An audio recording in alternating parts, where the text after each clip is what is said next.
Olá, tudo bem com você? Bem-vindo ao nosso oitavo encontro dos 10 dias de oração 2025. E o tema de hoje é saúde financeira. Acompanhe comigo a leitura do texto bíblico que está em Provérbios, capítulo 11, verso 25.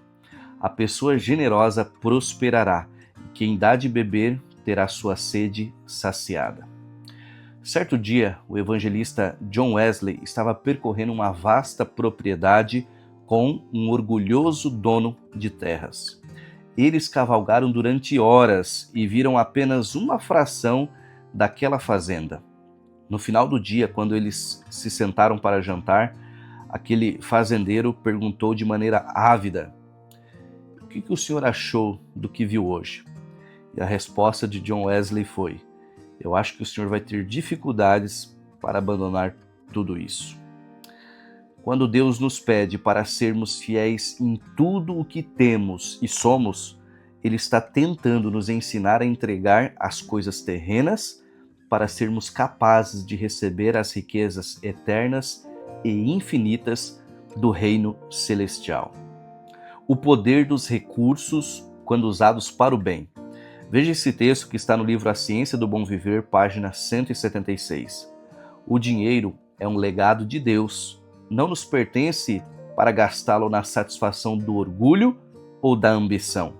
Nas mãos dos filhos de Deus, é alimento para o faminto e roupas para quem não tem. É uma defesa para o oprimido, um meio de restituir a saúde ao enfermo e de pregar o evangelho ao pobre. Se os recursos agora usados para exibição fossem empregados sabiamente, a felicidade poderia ser levada a muitos corações. Consideremos a vida de Cristo, estudemos seu caráter e sejamos participantes de seu espírito de renúncia. O perigo dos recursos quando usados para o mal. Outro texto agora no livro Temperança, página 140. Uma das causas da debilidade física entre os seres humanos é o empenho à busca de dinheiro, um desejo desmedido por riqueza.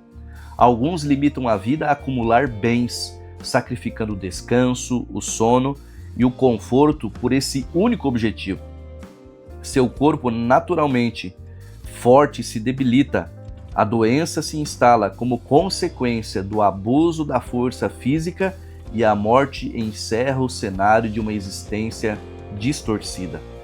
Nenhuma moeda de seu tesouro pode ser levada por essa pessoa que a obteve a um preço tão terrível. Dinheiro, palácios e roupas luxuosas não lhe servem de nada agora. Sua obra de vida é pior que inútil. Uau, que texto forte, né? Pesado. Agora no livro Conselhos sobre Mordomia, páginas 17 e 18, nós temos o seguinte texto. Independentemente de as posses de uma pessoa serem grandes ou pequenas, ela deve se lembrar de que apenas estão em sua confiança. Tem que prestar contas a Deus por sua força, habilidade, tempo, talentos, oportunidades e recursos. Esse é um trabalho individual. Deus nos dá para que possamos nos tornar como Ele, generosos, nobres e caridosos ao doar uns aos outros. Aqueles que, esquecidos de sua missão divina, só procuram economizar ou gastar na satisfação do orgulho ou do egoísmo, poderão alcançar os ganhos e prazeres do mundo, mas à vista de Deus, avaliados por suas realizações espirituais, são infelizes, miseráveis, pobres, cegos e nus. Economia não precisa ser sinônimo de avareza. Aqui é uma citação bem grande, vou dividi-la aqui em algumas partes, mas está no livro A Ciência do Bom Viver, página 122 e 123. Começa dizendo assim: muitos desprezam a economia, confundindo-a com a avareza e a mesquinhez. A economia, porém, harmoniza-se com a mais ampla liberdade. Verdadeiramente, sem economia não pode existir real liberalidade. É preciso que poupemos a fim de podermos doar.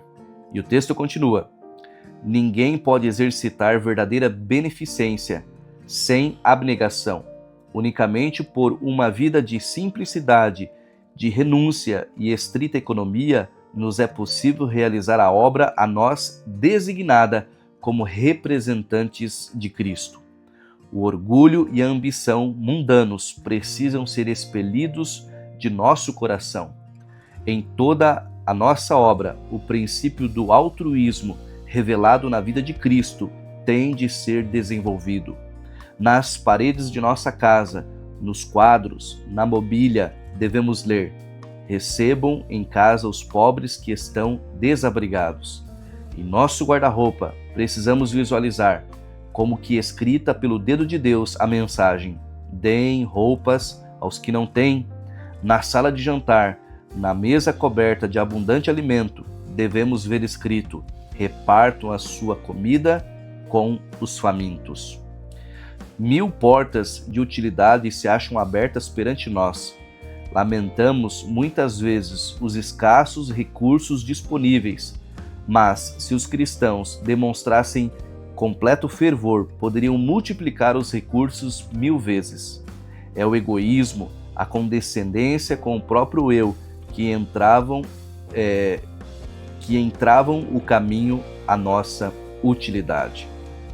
Quantos recursos são gastos com artigos que são meros ídolos, coisas que absorvem pensamentos, tempo e energia que deviam ser empregadas para fins mais elevados? Quanto dinheiro é gasto em casas e móveis caros, em prazeres egoístas, comidas luxuosas e nocivas, em prejudiciais condescendências com o próprio eu? Quanto é esbanjado em dádivas que não beneficiam ninguém? Sem comentários, né? O texto por si só já fala bastante coisa nossa. Aplicação para a vida. Deus usa diversos meios para libertar o ser humano do apego a coisas materiais. Uma dessas formas é a fidelidade nos dízimos e nas ofertas, que possibilita o envio de missionários para pregar nas regiões mais desafiadoras. Ao contrário do que alguns pensam, isso não nos impede de prosperar, mas direciona nossos desejos para o reino dos céus e não para o reino do eu.